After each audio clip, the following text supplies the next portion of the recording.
Hello, petit update pour Video BG Remover. Donc, qu'est-ce qui s'est passé cette semaine? En gros, ma priorité, ça a été de mettre en place les workflows N8N. Donc, pour ceux qui ne connaissent pas, N8N, c'est un outil d'automatisation qui permet de connecter des API et des agents IA pour faire des workflows. Et je me suis dit que ça pouvait être un beau canal d'acquisition pour obtenir plus de clients, des gens qui utiliseraient mon API Video BG Remover directement sur N8N. Donc ce que j'ai fait, c'est j'ai commencé à mettre en place un premier workflow qui est simplement l'utilisation de mon API très simple. Tu prends une vidéo, ça te renvoie, tu mets en input deux vidéos, l'arrière-plan et le devant. Et ça te renvoie la vidéo combinée où tu mets l'arrière-plan, on enlève le foreground. Donc la vidéo, on enlève l'arrière-plan et on la met sur le background. Pour mettre en place ça, j'ai dû rajouter dans mon API Video BG Remover la possibilité d'envoyer un arrière-plan. Et j'utilise mon SDK dans mon serveur pour pouvoir combiner les deux vidéos. Donc je suis le premier client de mon SDK Video BG Remover. Et en fait, je me dis que... Putain, shit. Ok, c'est bon. Et je me dis que j'allais utiliser en fait mon SDK dans mon backend pour toute la partie export et de permettre, vu que j'ai pas mal travaillé le SDK et l'API du SDK, pour pouvoir en fait permettre directement à travers mon API de faire tout ce que le SDK permet de faire, donc combiner des vidéos et de faire des trucs plutôt sympas. Et que si moi-même j'utilise mon SDK, ça me permet de voir s'il y a des erreurs ou pas. Et j'ai déjà vu une première erreur quand en fait voilà, un petit truc tout con où quand on voulait activer le son du background, dans certains cas en fait ça ne s'activait pas. Donc voilà, des petits trucs comme ça. Donc voilà, et ce qui était marrant, c'est qu'un utilisateur m'a envoyé un mail à ce moment-là, cette semaine, pour me demander en fait exactement cette fonctionnalité-là, et que lui voulait utiliser mon API sur Video BG Remover là sur N8N, et donc je lui ai dit que c'était possible. Il m'a répondu trop. Quand je lui ai envoyé le workflow, il m'a dit que c'est exactement ce qu'il voulait. Donc voilà, ça a été un gros plus là-dessus. J'ai fait un deuxième workflow un peu marrant. C'est tu prends en input une vidéo, un screen record. Donc on enregistre l'écran lorsqu'on utilise son application mobile ou son SaaS. Et ça va rajouter un avatar IA directement dessus sur le screen record qui commande ce qui est en train de se passer pour essayer de le vendre en mode UGC. Donc ça c'est une petite fonctionnalité, un petit workflow N8N un peu marrant. Je l'ai mis en review sur N8N, ce qui en gros tu as une page créateur pour les workflows. Je l'ai aussi mis sur le forum N8N, on va voir s'il y a des réponses. Et j'ai mis des commentaires sur Twitter.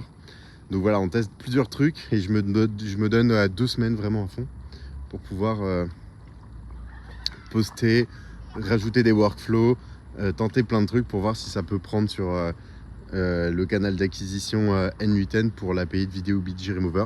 Si ça marche pas dans 2-3 semaines, on va voir ce qui va se passer. Aucune idée de la performance, aucune idée de si ça va prendre. Mais bon, j'apprends des trucs. C'est la première fois où j'essaie de pas trop me relayer sur le SEO. Mais en fait, ce qui se passe, c'est que dès que je construis un nouveau workflow, je fais une page sur le use case que j'essaie de traiter avec le workflow sur mon site. Et donc en fait, par exemple, je vais avoir une page AI UGC Screen Record ou je sais pas quoi, liée à mon workflow N8N. Et donc en fait, si la personne tape N8N AI Ads, je vais essayer de ranker sur ce use case. Donc en fait, je vais multiplier le nombre de use case N8N que je vais mettre sur mon site en mode SEO pour avoir la chance de capter avoir la chance de capter en fait des utilisateurs qui vont taper ces mots-clés là, tomber sur mon workflow N8N et l'utiliser alors qu'en fait ils cherchaient pas forcément N8N. On verra. Donc là en gros, j'ai quand même, à travers tous ces use cases et l'utilisation de N8N, j'essaye de faire en sorte que ça alimente mon SEO, pour pouvoir faire grossir le site. Bon, j'ai aussi payé Outrank, qui est un outil pour faire de l'automatisation d'articles de blog. Et en fait, il y a un échange de backlinks avec d'autres sites de la communauté. Donc on va voir ce que ça va donner. Mais chaque jour, il y a un nouvel article qui est créé. Ça me coûte quoi, 70 € par mois, ce qui est raisonnable.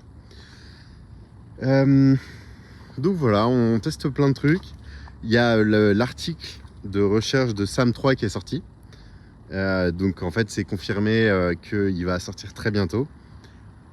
Dans les benchmarks, en fait, ça améliore que un tout petit peu le masque dans leurs résultats. Mais en fait, on va pouvoir prompter le modèle pour récupérer un élément et enlever l'arrière-plan.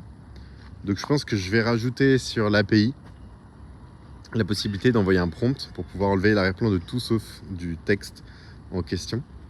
Je vais voir si je peux intégrer ça à l'UI. À voir, c'est pas encore sûr.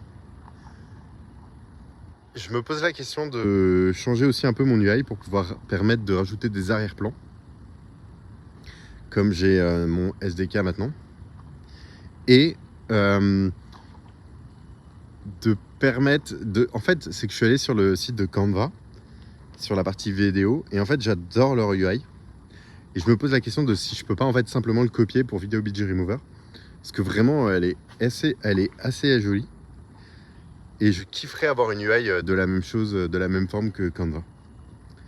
Et en fait, sur mon UI, je me pose la question de permettre aussi de prompter avec du texte et de voir ce que ça donne. Et ça, c'est une idée que j'avais eue, c'est que je voulais permettre de donner du contrôle aux utilisateurs, mais du contrôle en cliquant, ce qui est possible avec Sam3, Sam2. Mais en fait, je pourrais aussi donner du contrôle en laissant les utilisateurs prompter. Et ce que j'ai vu, ce qui est assez intéressant, c'est que Sam3, dans leur article de recherche, il parle d'un agent IA qui ferait une loupe entre... parce qu'en fait, Sam3, on ne peut pas le prompter en faisant des longues phrases. On va prendre des mots-clés. Mais du coup, ça va louper entre prendre un mot-clé, voir le masque, demander à un VLM de voir si ça a bien choisi le bon objet, réitérer sur les mots-clés. Et donc, en fait, il y a je pense qu'il y a un truc sympa à faire là-dessus.